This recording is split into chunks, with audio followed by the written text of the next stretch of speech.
नमस्कार, यो एभिन्यूज खबरको सङ्केत हो र तपाईँ अहिले एभिन्यूज@7 मा हुनुहुन्छ। म गौतम रेग्मी। म मेनुका राउत। प्रारम्भमा मूल खबर। आन्तरिक तथा बाह्य उडान जेठ 2 गतेसम्म प्रतिबन्ध। लकडाउन पनि तत्काल हटाउन नसकिने उच्च स्तरीय समीक्षा गर्दै विचार गर्दै सरकारले थप निर्णय गरेर जानेछ। कोरोना नियन्त्रणका लागि क्वारेन्टिनमा रहेकाहरू थप जोखिममा। व्यवस्थित नहुँदा औलोको संक्रमण। उहाँ 62 वर्षीय पुरुषमा पोजिटिभ देखिएको हो। महोत्तरीको गौशाला नगरपालिकाले राहतमा वितरण गरेको तेल गुणस्तरहीन। दर्जनौं बिरामी। आक्रोशित स्थानीयद्वारा नगरपालिका घेराउ। वीरगञ्ज स्थित नारायणी अस्पतालमा उपचाररत 4 जना कोरोना मुक्त। भरतपुर अस्पतालबाट 27 वर्षीय युवा पनि डिस्चार्ज। 1 महिना जस्तोमा बल्ल चाहिँ केस फाइन्ड आउट भएको। अन्तर्राष्ट्रिय उडान रोकिँदा हजारौं नेपाली विदेशमा अलपत्र। आफन्त भेट्न गएका 300 भन्दा बढी नेपाली अमेरिकामै रोकिए।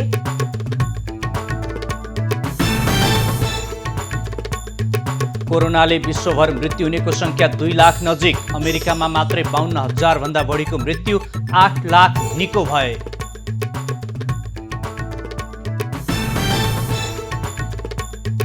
र मुस्लिम समुदायको रमजान पर्व आजबाट सुरु। घरमै नमाज पढ्न मुस्लिम आयोगको आग्रह।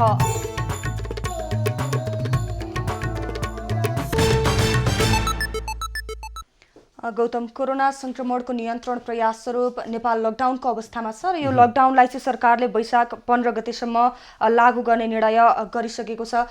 तर आम जनमानसमा यो लकडाउन केही खुकुलो अथवा थप सहज हुन्छ कि भन्ने आशा थियो। तर आज बसेको बैठकले पनि अझ लकडाउनलाई चाहिँ निरन्तरता दिने भन्ने जनाएको छ। अब हुन त यो मन्त्री परिषदले निर्णय गर्ने कुरा भयो। उनीहरूले सिफारिस मात्रै गरेका छन् समिति सदस्यहरूले आज। र आम मानिसको अपेक्षा विपरीत सरकारको निष्कर्ष भने के छ भने अझै पनि विभिन्न ठाउँमा संक्रमित भेटिएकै छन् र कोरोनाको खतरा अझै टरिसकेको छैन। सोही कारणले अझै यो लम्ब्याउन सिफारिस गर्ने निर्णय भएको। अब एभिन्यूज@7 प्रारम्भ गरौँ उच्चस्तरीय समितिको निर्णय सम्बन्धी प्रसङ्गबाटै। कोरोना भाइरस संक्रमण रोकथाम तथा नियन्त्रण उच्चस्तरीय समन्वय समितिले आन्तरिक तथा अन्तर्राष्ट्रिय उडान थप 15 दिन बन्द गर्ने निर्णय गरेको छ। आज बसेको समिति बैठकले आन्तरिक तथा अन्तर्राष्ट्रिय उडान जेठ 2 गतेसम्म बन्द गर्ने निर्णय गरेको हो। यसअघि वैशाख 18 गतेसम्म उडान बन्द गर्ने निर्णय गरिएको थियो। लकडाउनको प्रभाव र कोरोना रोकथाम तथा नियन्त्रणका लागि अहिलेसम्म भएका प्रयासको विषयमा बैठकमा समीक्षा भए पनि थप वा खुकुलो बनाउने भन्ने विषयमा केही निर्णय गरिएको छैन। अब पर्यटन सचिवज्यू पनि मेरो साथमै हुनुहुन्छ। त्यहाँ छलफलको क्रममा उठेको कुरा हो। यसै महिना चालु महिनाको अप्रिलको 30 सम्म मात्र यो स्थगित थियो। अब यसलाई मेको 15 सम्मलाई पुनः यसलाई लम्ब्याउने। मे 15 सम्म आन्तरिक हवाई उडान र अन्तर्राष्ट्रिय हवाई उडानहरूलाई स्थगितै राख्ने। लकडाउनको स्थितिलाई अझै समीक्षा गर्दै विचार गर्दै सरकारले थप निर्णय गरेर जानेछ। लकडाउनको विषयमा मन्त्री परिषदको आगामी बैठकले निर्णय गर्ने बताइएको छ। शुक्रबारको मन्त्री परिषद बैठकमा प्रधानमन्त्री केपी ओलीले उच्चस्तरीय समितिलाई लकडाउनको मोडालिटीबारे छलफल गरेर सिफारिस गर्न निर्देशन दिएका थिए। समितिले तत्काल लकडाउन हटाउन नसकिने निष्कर्षसहित त्यसबारे निर्णय गर्ने जिम्मेवारी मन्त्री परिषदलाई नै दिएको हो। तेस्रो पल्ट थप गरिएको लकडाउनको समय वैशाख 15 गते रातिदेखि सकिँदैछ। औषधिजन्य सामग्रीको आपूर्ति र उपलब्धता सहज रहेको समितिले जनाएको छ। स्वास्थ्य सामग्री चाहिएको ठाउँमा सजिलै पुर्याउन सकिने अवस्थामा सरकार रहेको पनि बैठकपछि प्रधानमन्त्री तथा मन्त्री परिषद कार्यालयका सचिव नारायण प्रसाद बिडारीले जानकारी दिए। प्रदेशहरूलाई समन्वय गर्ने मन्त्रीको समेत सहभागिता रहेको समिति बैठकमा अहिलेसम्म भएका कामको समीक्षा भएको थियो। लकडाउनको प्रभावकारिता, कार्यसफलताका विषयमा बैठकले समीक्षा गरेको हो। क्वारेन्टिन व्यवस्थित नहुँदा त्यहाँ रहेका व्यक्तिमा औलो रोगको संक्रमण देखिन थालेको छ। स्वास्थ्य तथा जनसङ्ख्या मन्त्रालयले क्वारेन्टिनमा रहेका व्यक्तिमा परीक्षण गर्दा पोजिटिभ देखिएको जनाएको हो। देशका विभिन्न ठाउँमा क्वारेन्टिनमा रहेका केही व्यक्तिमा औलो पोजिटिभ देखिएको मन्त्रालयको भनाइ छ। यद्यपि मन्त्रालयले कुन ठाउँको क्वारेन्टिनमा बसेका कतिजनामा सङ्क्रमण देखिएको हो भन्ने विषयमा प्रश्न पारेको छैन। हाल क्वारेन्टाइनमा रहनुभएका केही व्यक्तिहरूमा पनि औलोको परीक्षण गर्दा पोजिटिभ देखिएको छ। त्यसैले हाम्रो क्वारेन्टाइनमा पनि विशेष ध्यान दिनुपर्ने हुन्छ र त्यसको गुणस्तरमा पनि हामीले वृद्धि गर्दै जानुपर्ने हुन्छ। प्रवक्ता देवकोटाका अनुसार नेपालमा शनिबारसम्म 49 जनामा कोरोना सङ्क्रमण पोजिटिभ देखिँदा 16 जना उपचारपछि निको भएर घर फर्किएका छन्। कोरोनाको आशंकामा पछिल्लो 24 घण्टामा 1945 जनाको नमुना परीक्षण भएको र नयाँ सङ्क्रमित नभेटिएको मन्त्रालयले जनाएको छ। कोरोनाको आशंकामा परीक्षण हुनेको सङ्ख्या 49,336 पुगेको छ, जसमध्ये 9,666 जनाको PCR र 39,670 जनाको RDTबाट परीक्षण भएको मन्त्रालयले जनाएको छ। वीरगञ्ज स्थित नारायणी अस्पतालमा उपचाररत 4 जना कोरोना सङ्क्रमित निको भएका छन्। उनीहरूको थ्रोट स्वाब सङ्कलन गरी राष्ट्रिय जनस्वास्थ्य प्रयोगशालामा पठाइएकोमा दोस्रो रिपोर्ट नेगेटिभ आएपछि अस्पतालले डिस्चार्ज गर्ने तयारी गरेको हो। निको भएका 3 जना सङ्क्रमित भारतीय नागरिक भएका कारण स्थानीय प्रशासनसँग समन्वय गरेर मात्रै डिस्चार्ज गरिने नारायणी अस्पतालले जनाएको छ।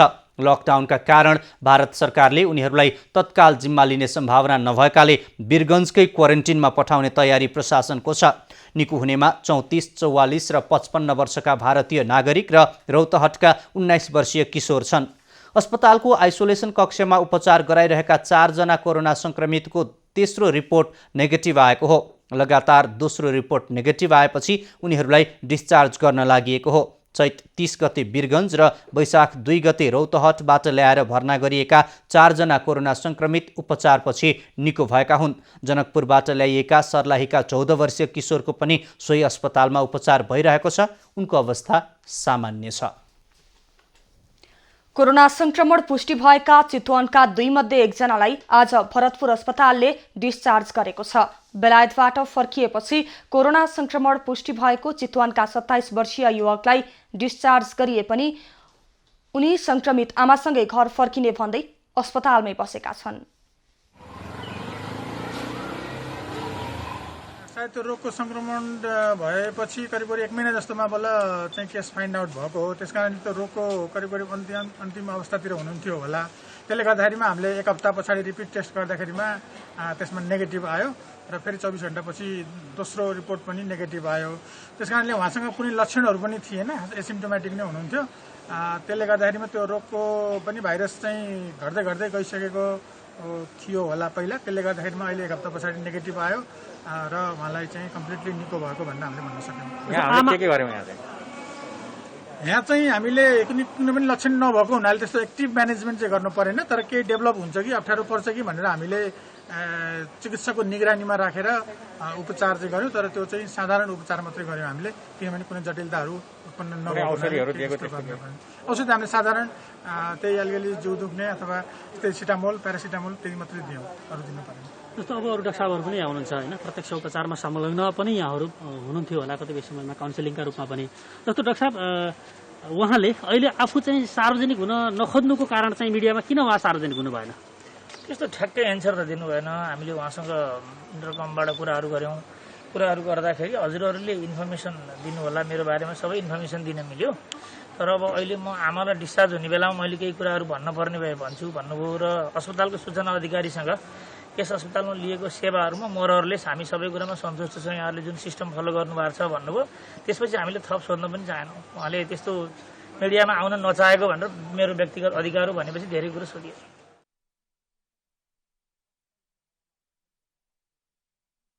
घुम्न, आफन्त भेट्न लगायत विविध कामले छोटो समयका लागि विदेश गएका 100औं नेपाली नागरिक विदेशी भूमिमा अलपत्र परेका छन्। कोरोना महामारीले विश्वभरि नै महामारीको रूप लिएपछि अन्तर्राष्ट्रिय उडानहरू बन्द हुँदा 100औं नेपाली अमेरिकामा अलपत्र परेका छन्। त्यसरी अलपत्र परेका मध्ये कतिपयलाई औषधिको समस्या परेको छ भने कतिपयसँग पैसा नहुँदा समस्या परेको छ। आफूहरूको उद्धार गर्न पटक पटक सरकारलाई अनुरोध गर्दा पनि सुनवाई नभएपछि पहल गर्न एभेन्यूज खबरलाई आग्रह गरेका छन्। र त्यसरी अलपत्र परेका मध्ये एकजना प्रत्यक्ष सम्पर्कमा हामीसँग हुनुहुन्छ। उहाँ हुनुहुन्छ सन्तराज बतास।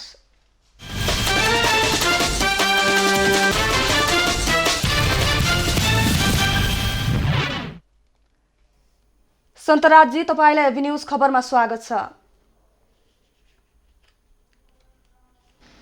तपाईँ अहिले कहाँ हुनुहुन्छ, कस्तो अवस्थामा हुनुहुन्छ, पछिल्लो तपाईँको अवस्था कस्तो छ, जानकारी गराउनुहोस्।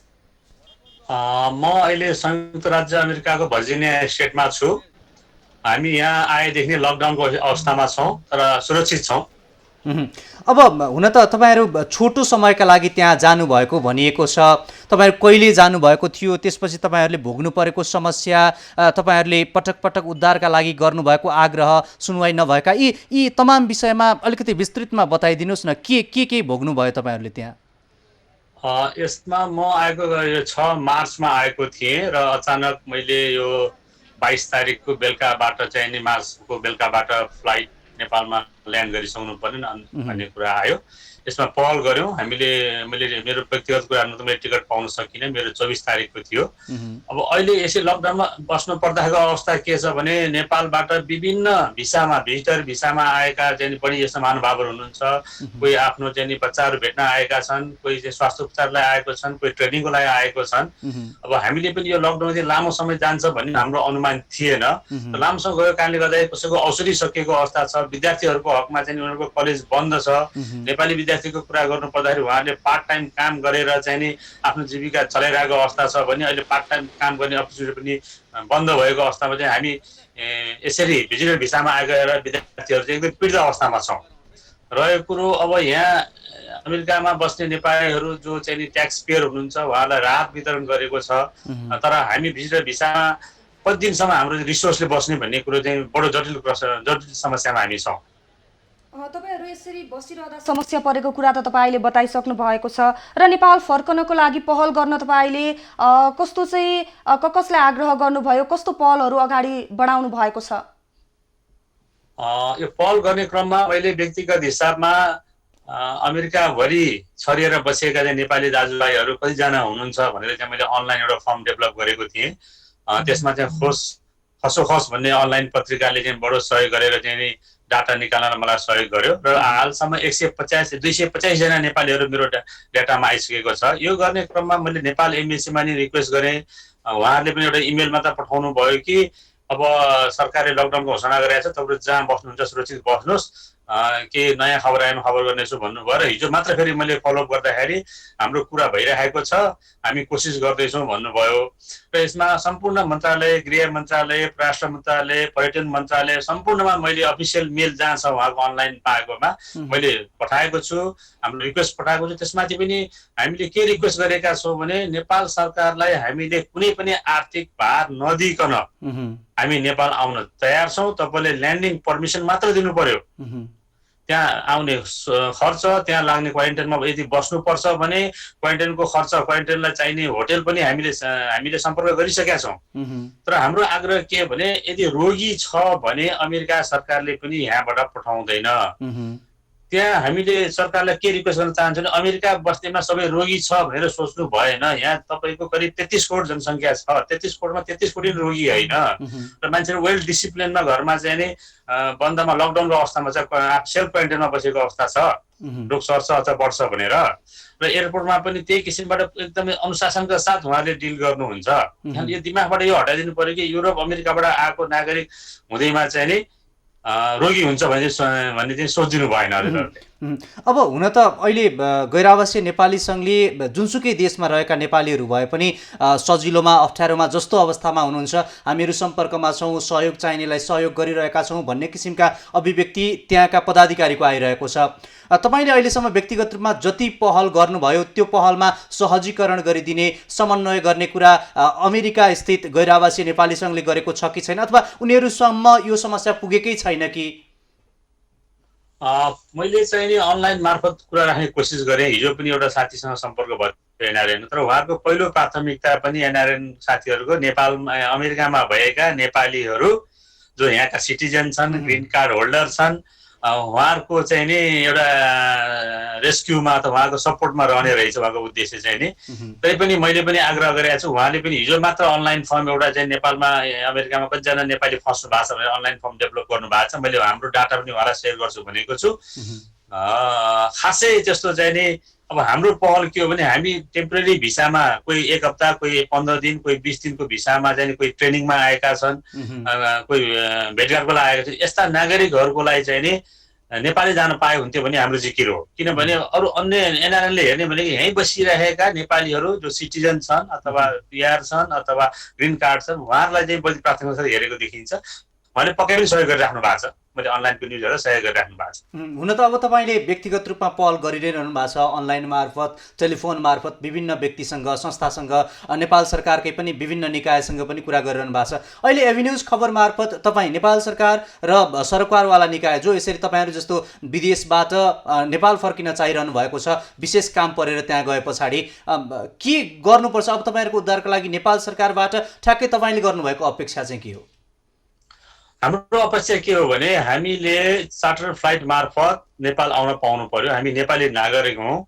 उदाहरणको लागि सार्क राष्ट्रका विभिन्न राष्ट्रहरूले आफ्नो नागरिकलाई देशमा विदेशबाट देशमा ल्याइसके। हजुरहरूको नजिक भुटानको नजिक छ, पाकिस्तानको छ, बङ्गलादेशको छ, श्रीलङ्काको छ, अस्ट्रेलियाको छ, युरोपको विभिन्न देशहरूको छ भने हामी नेपाली नागरिकहरू छोटो समयलाई आएको कारणले गर्दाखेरि सबैको आफन्तहरू छैन अमेरिकामा, सबैको स्थायी रूपमा बस्ने ठाउँ छैन, कुनै कुनै ठाउँमा गुवा गरेर बसिराख्नु पर्ने अवस्था छ। यो मर्मलाई बुझेर हामी रोगी पनि होइनौँ, हामी 3 हप्ता आज 1.5 महिना भइसक्यो हामी चाहिँ यसरी लकडाउनको अवस्थामा बसेका छौँ यहाँ भने हामी आफ्नै खर्चमा हामी आउन तयार छौँ। सरकारले ल्यान्डिङ पर्मिसन दिनु पर्यो। त्यसमा सरकारले गाइडलाइन्स बनाएका कुराहरू सम्पूर्ण गाइडलाइन्सहरू हामी फलो गर्न तयार छौँ। हस्, तपाईँले व्यक्तिगत रूपमा जति पनि पहल जारी राख्नु भएको छ त्यो गर्दै गर्नुहोला। एभिन्युज खबरको तर्फबाट पनि हामीले सक्ने पहल हामी यहाँ गर्छौँ। यहाँ परराष्ट्र मन्त्रालय लगायत सम्बन्धित निकायमा तपाईँको समस्या पुर्याउने प्रयास गर्नेछौँ। सुरक्षित रहनुहोला। धन्यवाद।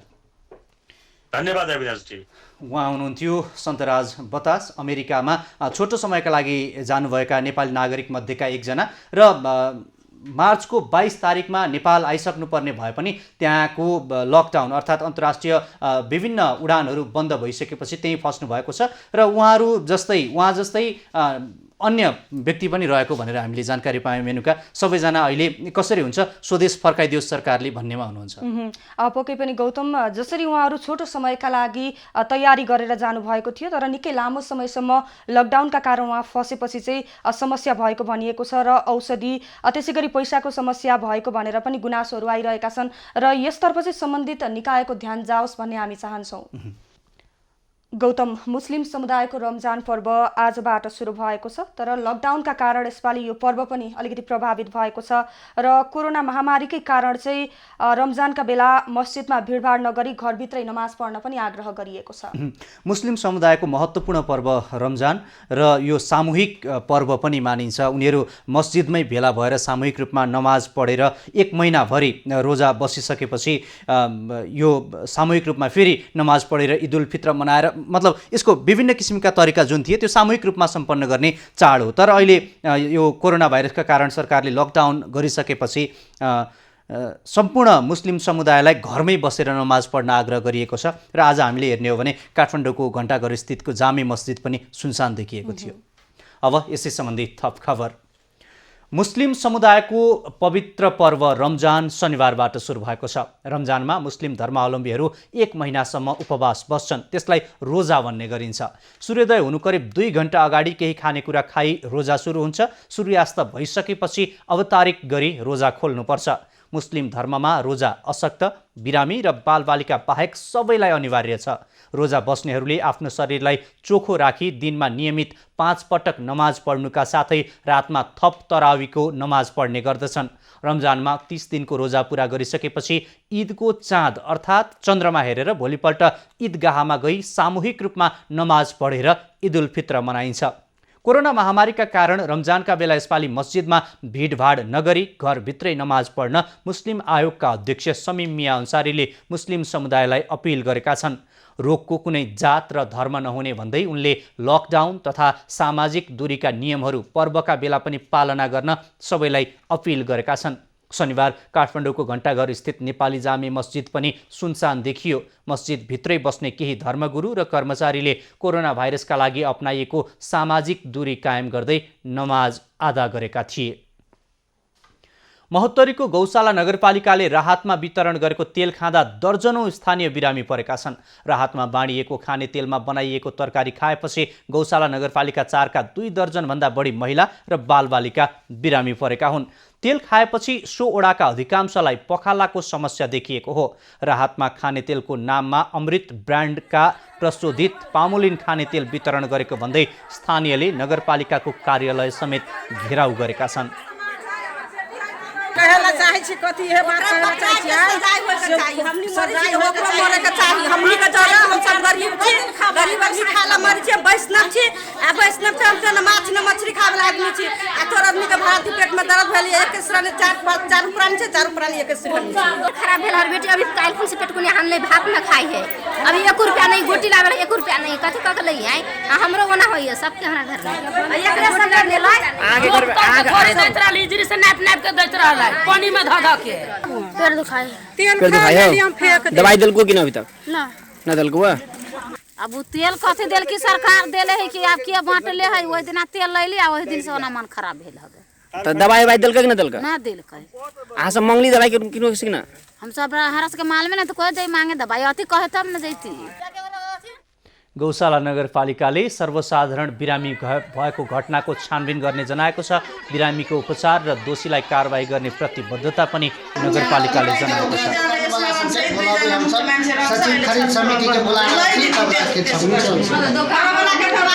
आधिकारिक सचिवों के बोला रहल छियै है ना ओकरा छलफल रखबै हम काल्हि खुना हमरा मालूम भेलै त हम काल्हि खुना उनका निर्देशन कर देलिए कि टोटल लाके ओने कारी 2-4 घर रिप्लेसो कल किया ओने रिप्लेस करे कागज के माध्यम में रहलिए। स्थानीय बिरामी पर्न थालेपछि राहतका नाममा बाँडिएको तेल इलाका प्रहरी कार्यालय गौशालाले नियन्त्रणमा लिएर परीक्षणका लागि खाद्य प्रविधि तथा गुण नियन्त्रण कार्यालयमा पठाएको छ। परीक्षणको रिपोर्ट आएपछि थप अनुसन्धान थालिने प्रहरीको भनाइ छ। गौशाला नगरपालिकाले वार्ड नम्बर 4 मा 3,84,400 रुपियाँ बराबरको 680 घर परिवारलाई शुक्रबार चामल, दाल, नुन, तेल, आलु लगायत राहत वितरण गरेको थियो। 1 नम्बर प्रदेशका मुख्यमन्त्री शेरधन राईले कोरोना भाइरस संक्रमणको केन्द्र बनेको उदयपुरको भुल्के क्षेत्रको आज अवलोकन गरेका छन्। प्रदेशका मन्त्री सहित भुल्के पुगेका उनले भाइरस संक्रमण नियन्त्रणका लागि स्थानीय स्तरमा भएका प्रयासका विषयमा जानकारी लिएका थिए। सो क्रममा मुख्यमन्त्री राईले प्रदेशमा देखिएको कोरोना भाइरसको संक्रमण काबुमै रहेको दावी गरे। उनले कोरोना विरुद्धको अबको पहिलो कदममा संक्रमितको उपचार र फराकिलो ढङ्गले नागरिकको परीक्षण गरिने पनि जानकारी दिए। त्यससँग जोडिएका सबै मानिसहरूको चाहिँ स्वास्थ्य परीक्षण गर्ने कुरामा हामी केन्द्रित हुन्छौँ। सम्भावित जोखिम क्षेत्रलाई थप कडाई र नियन्त्रण गरिने मुख्यमन्त्रीको भनाइ छ। प्रदेशका आन्तरिक मामिला तथा कानुन मन्त्री हिक्मत कार्की, सामाजिक विकास मन्त्री जीवन घिमिरेले संक्रमण नियन्त्रणका लागि भुल्के क्षेत्रमा सुरक्षाकर्मी र स्रोत साधन थप गरिएको बताए। जिल्ला अस्पताल उदयपुरलाई कोरोना अस्पतालको रूपमा विकास गर्ने आश्वासन पनि प्रदेश सरकारले दिएको छ। प्रदेशको टोलीलाई त्रियुगा नगर प्रमुख बलदेव चौधरी, प्रमुख जिल्ला अधिकारी दीपक पहाडीले भुल्के र समग्र जिल्लाको वस्तुस्थितिको बारेमा जानकारी गराएका थिए। भुल्केमा 28 जनामा कोरोना संक्रमण देखिएपछि सो क्षेत्र अहिले सिल गरिएको छ। उदयपुरको एकै ठाउँका 28 जनामा कोरोना संक्रमण भेटिएको विषयमा विश्व स्वास्थ्य संगठन WHO ले स्थलगत अध्ययन सुरु गरेको छ। अध्ययनका लागि WHO को टोली त्रियुगा नगरपालिका वार्ड नम्बर 3 को भुल्के पुगेको हो। WHO का राजन पटेलको नेतृत्वको टोलीले स्वास्थ्य कार्यालय उदयपुरलाई सहयोग गर्नुका साथै कोरोनाबाट उत्पन्न समस्याको विषयमा जानकारी लिनेछ। टोलीमा स्वास्थ्य सेवा विभाग टेकुका EDCD का लीला विक्रम थापा, प्रदीप रिमाल, पशु सेवा विभागका डाक्टर सुजन राणा पनि सहभागी छन्। संक्रमित भेटिएको खण्डमा कसरी निगरानी गर्ने भन्ने विषयमा टोलीले स्वास्थ्यकर्मीलाई प्रशिक्षण समेत दिएको छ। टोलीको अध्ययनपछि भुल्केमा संक्रमण फैलनुको कारण पहिचान हुने बताइएको छ। टोलीले संक्रमित क्षेत्रको अवस्था विश्लेषण गरी अबको रणनीतिको बारेमा कोरोना नियन्त्रण उच्चस्तरीय संयन्त्रलाई सुझाव पेश गर्नेछ। नेपालमा कोरोना भाइरसको अति उच्च जोखिमबाट एक तह कम जोखिम भएको डब्ल्युएचओले जनाएको छ।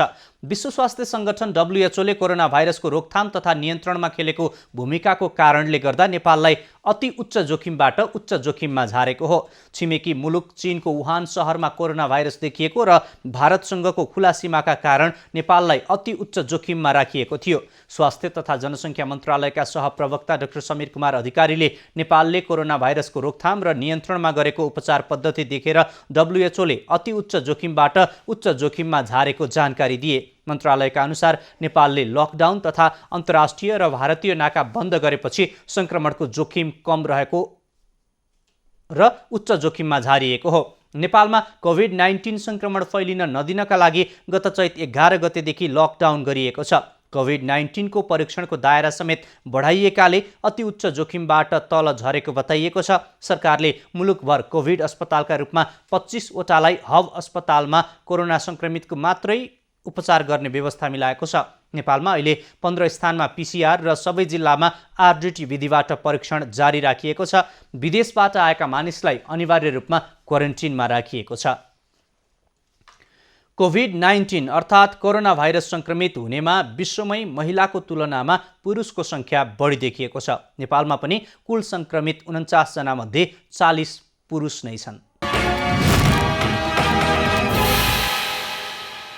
कोरोना भाइरसको संक्रमण महिलाको तुलनामा पुरुषमा बढी देखिएको छ। नेपालमा हालसम्म संक्रमित भएका 49 जना मध्ये 40 जना पुरुष रहेका छन् भने 9 जना मात्र महिला रहेका छन्। नेपालमा पहिलो, तेस्रो तथा चौथो लगायत अधिकांश संक्रमित पुरुष नै देखिएका छन्। हालै भोजपुरमा देखिएको 38औं तथा झापामा देखिएको 49औं संक्रमित पनि पुरुष नै रहेका छन्। यसरी नेपालमा पुरुषमा संक्रमण बढी देखिनुको कारण महिलाको तुलनामा पुरुष बाहिरी सम्पर्कमा बढी आउनु अनुमान गरिएको छ। संसारभरि देखिने प्याटर्न चाहिँ देखियो।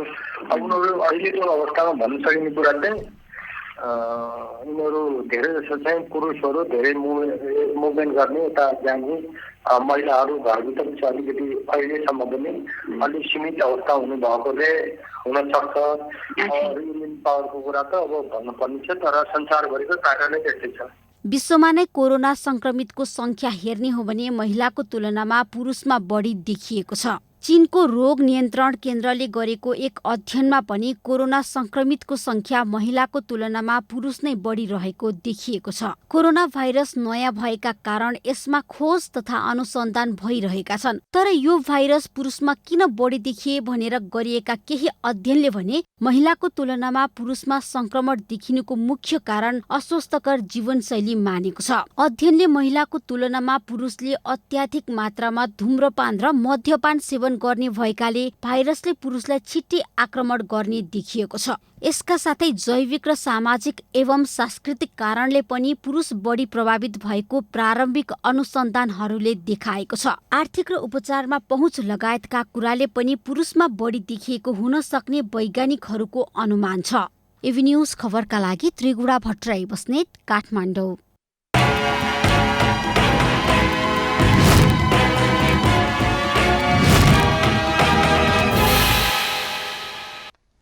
भारतको नौतन हवामा 24 दिन क्वारेन्टिन बसेर फर्केका नेपालीहरू फर्के लगत्तै पनि पुनः क्वारेन्टिन बस्न बाध्य भएका छन्। शुक्रबार सुनौली नाका हुँदै नेपाल भित्रिएका मजदुरहरू प्रदेश र स्थानीय सरकारको बेवास्ताका कारण नेपाल प्रवेशपछि पनि रूपन्देहीको तिलोत्तमा स्थित क्वारेन्टिनमा बस्न बाध्य भएका हुन्।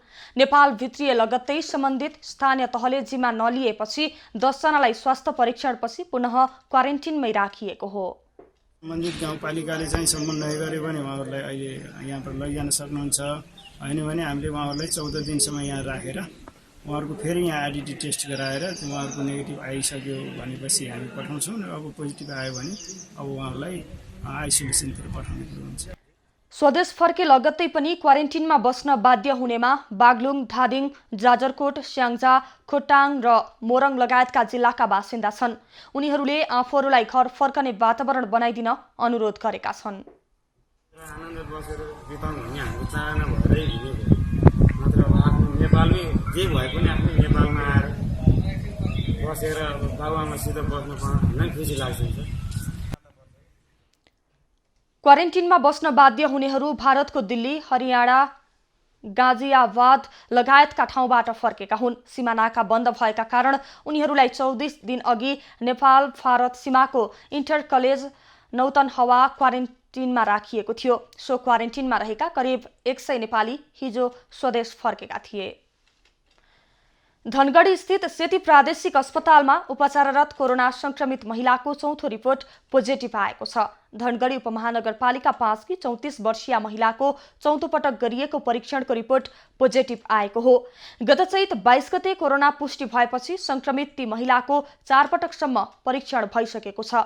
महिलाको आज पुनः परीक्षण गरिने बताइएको छ। 2 पटक परीक्षण गरे पश्चात रिपोर्ट नेगेटिभ आएमा डिस्चार्ज गरिने अस्पतालले जनाएको छ। उनीसँगै भर्ना भएका 2 जना कोरोना संक्रमित भने निको भएर घर फर्किसकेका छन्। 34 वर्षीय ती महिलामा दुबईबाट आएका उनका 34 वर्षकै देवरबाट कोरोना सरेको अनुमान गरिएको छ। उनका देवरसहित हालसम्म 4 जना कोरोना संक्रमित निको भएर घर फर्किएका छन्। लम्कीचुहा नगरपालिकाका 21 वर्षीय युवक, धनगढी उपमहानगरपालिका 5 का 34 वर्षीय युवक, लम्कीचुहा नगरपालिका 1 की 61 वर्षीय महिला र कञ्चनपुरको बेतकोट नगरपालिकाका 40 वर्षीय पुरुष अस्पतालबाट डिस्चार्ज भइसकेका हुन्। झापामा एक वृद्धमा कोरोना संक्रमण पुष्टि भएपछि दमकको उत्तरी क्षेत्र सिल गरिएको छ। जनप्रतिनिधि, स्वास्थ्यकर्मी, सुरक्षाकर्मीको बैठकले नगरको उत्तरी क्षेत्र सिल गर्ने निर्णय गरेको हो। दमक 3 का 62 वर्षीय वृद्धमा कोरोना संक्रमण पुष्टि भएको हो। सो वडाका स्थानीयवासीमा कोरोना संक्रमण परीक्षणलाई तीव्र पार्नका लागि निश्चित क्षेत्र तोकेर सिल गरेको नगरपालिकाले जनाएको छ।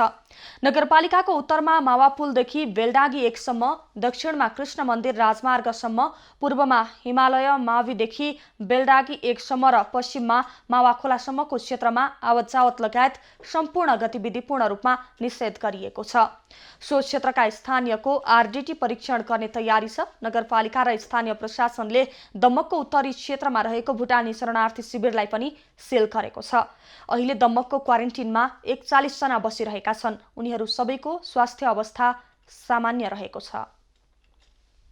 नेपाल विद्यार्थी संघ लगायत 6वटा विद्यार्थी संगठनले समाजवादीका सांसद डाक्टर सुरेन्द्र यादवलाई अपहरण गर्नेमाथि कडा कारबाही चाल्न माग गरेका छन्।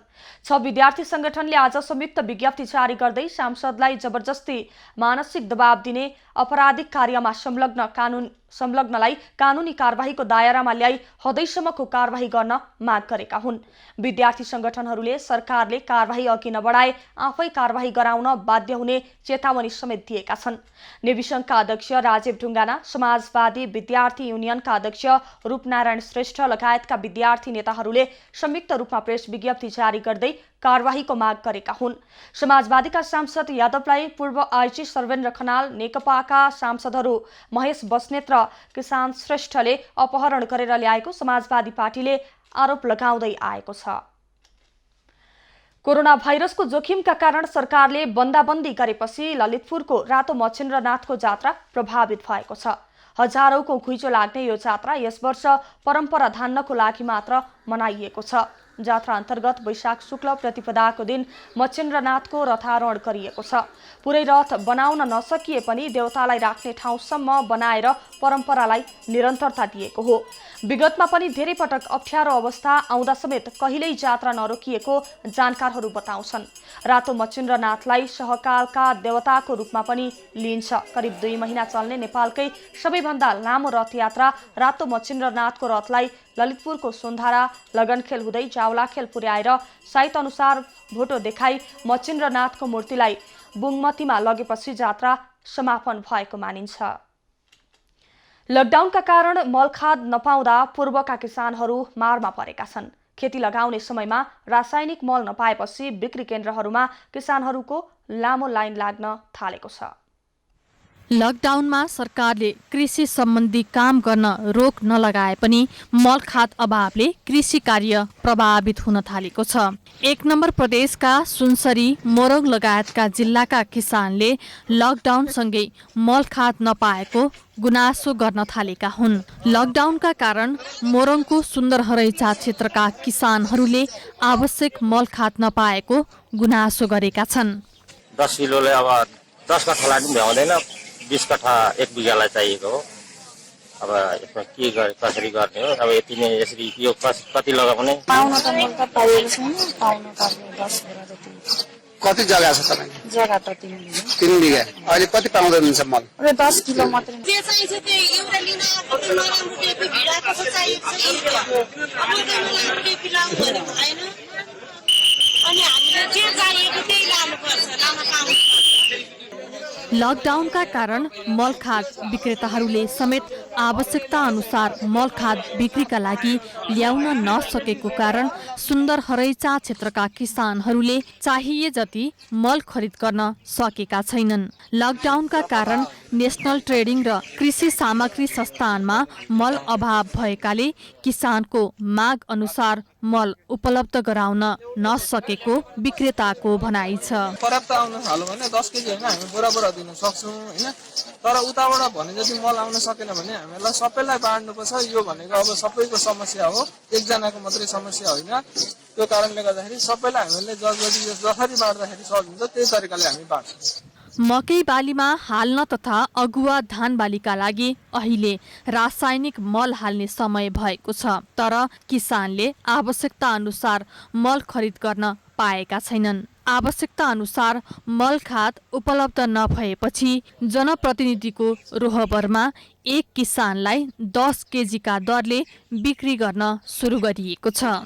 जनतालाई युरिया मात्रै चाहिने तर अब युरिया मात्रै नपाउने जस्तो परिस्थिति भइसकेपछि हामी आएर बसेर अहिले सहजीकरण गर्यौं र डिएपीलाई बिक्रीमा रोक लगाएर अहिले युरिया मात्रै 10 केजीको दरले अहिलेको नागरिकहरूको संख्याको आधारमा हेर्दाखेरि 10 केजीको दरले वितरण गर्न सहज बनाइदिएको छ। अहिले सहज वातावरणमा किसानहरूले चाहिँ मल प्राप्त गर्दै किसानले भने 10 केजी मल खेती गर्नका लागि पर्याप्त नभएको गुनासो गरेका छन्। मल खादका लागि किसानहरूले सरकारले लगाएको लकडाउन र सामाजिक दूरी कायम गर्ने कुरालाई समेत बिर्सिएर भिड लागेपछि सुन्दर हरैचामा प्रहरीले भिडलाई व्यवस्थित बनाउनु पर्ने अवस्था समेत आएको छ।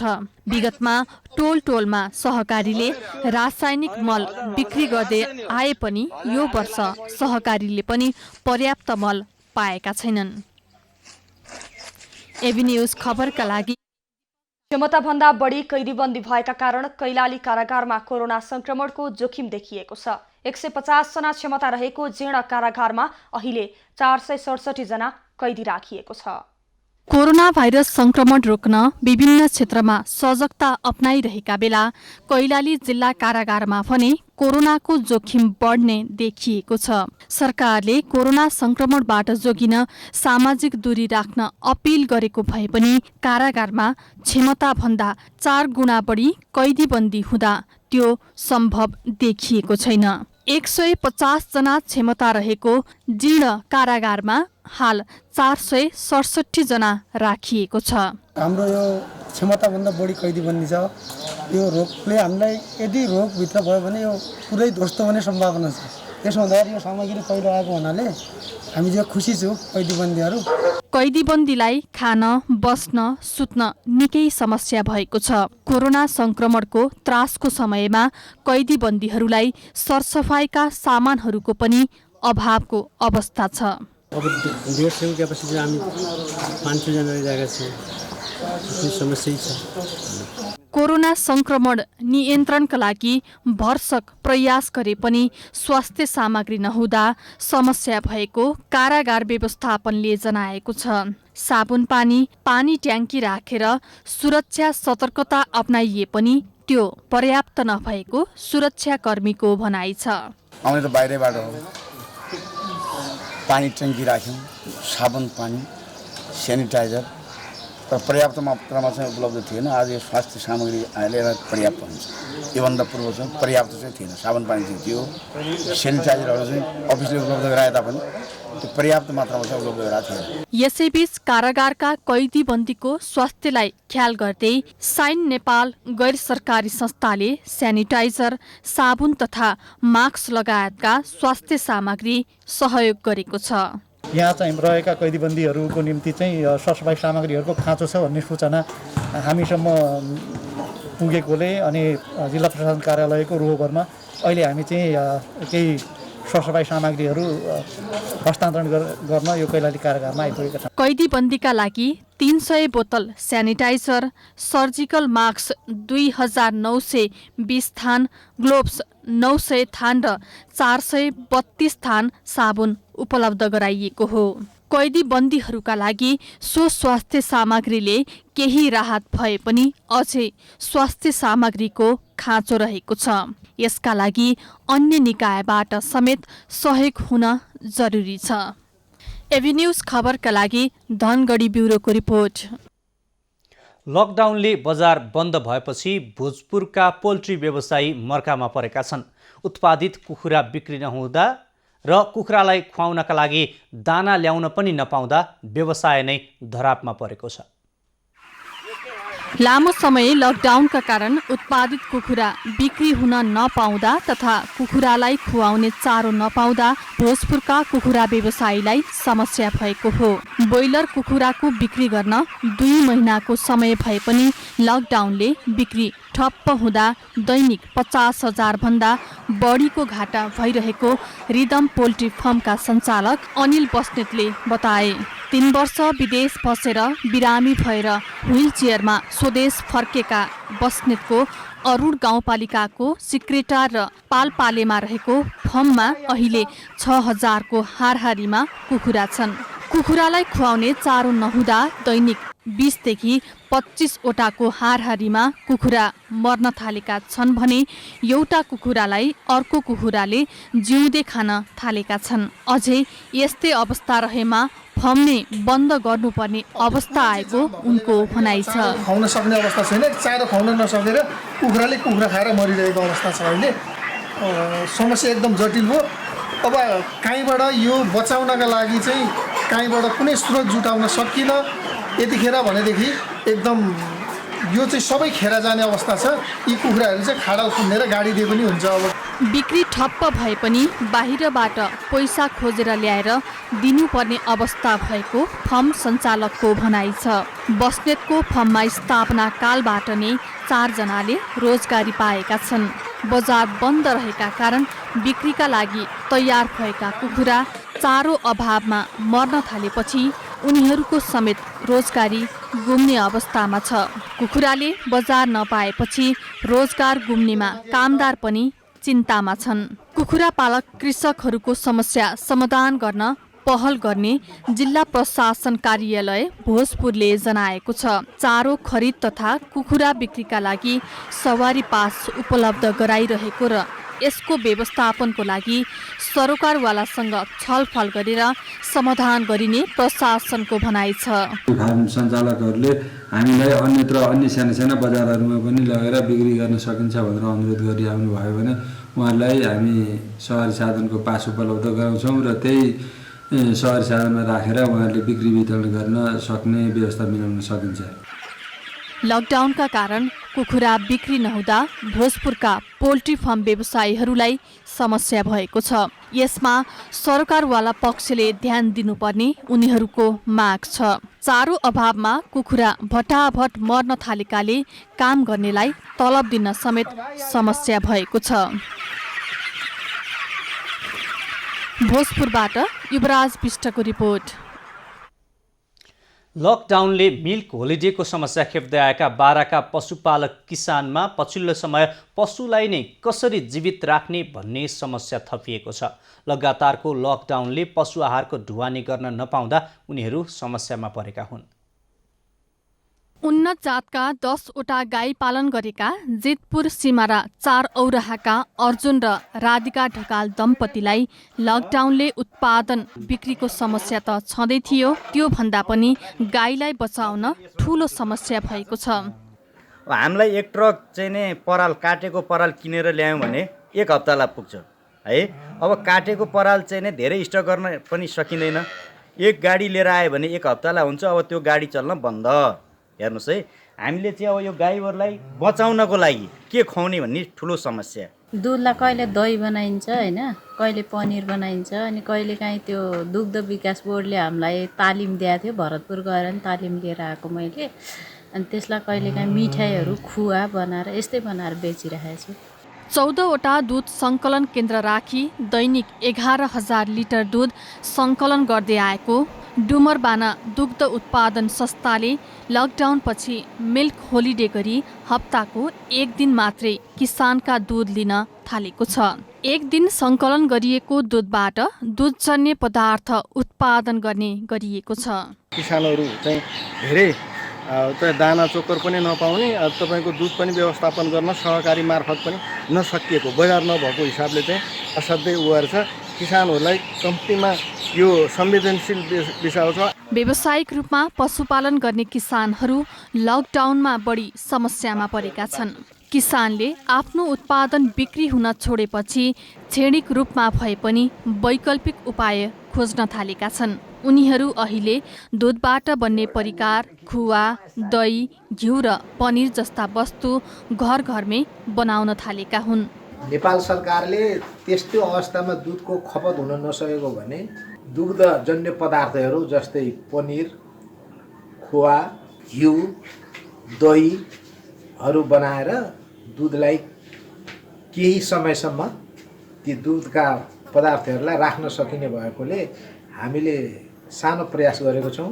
उत्पादनको खरिद गरिदिने कृषि सहकारी संस्था, प्रशोधन केन्द्र र दुग्ध उत्पादन संस्थाले मिल्क होलिडे लगाए पश्चात किसानहरू विकल्प खोज्न बाध्य भएका हुन्। तर वैकल्पिक रूपमा उत्पादन गरिएका सामग्री पनि तत्काल बजारमा पुग्ने सम्भावना नभएकाले किसानहरू चिन्तित छन्।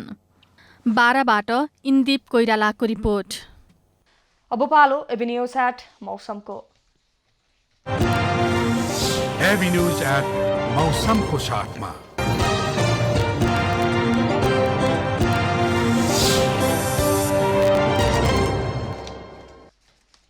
पछिल्लो 24 घण्टामा देशभरको मौसममा सामान्य बदली भई केही स्थानमा वर्षा भयो। आज राति देशभरको मौसममा सामान्य बदली भई केही स्थानमा मेघगर्जन र चट्याङसहित वर्षाको सम्भावना रहेको जल तथा मौसम पूर्वानुमान महाशाखाले जनाएको छ।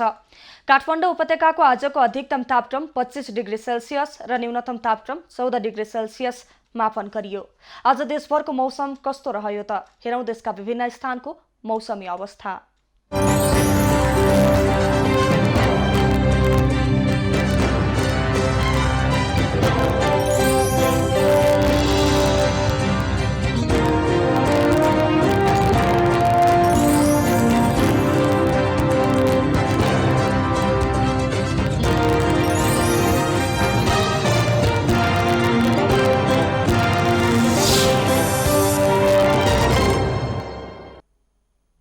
अहिलेलाई खबरको क्रम यति नै। एबी न्यूज खबरका सहित अन्य विस्तृत खबरका लागि www.abnews.tv लगइन गर्न सक्नुहुनेछ। युट्युब, फेसबुक र ट्विटरमा पनि हामीलाई फलो गर्न सकिनेछ। खबर भित्रको खबरका लागि हेर्दै रहनुहोला एबी न्यूज खबर। नमस्कार।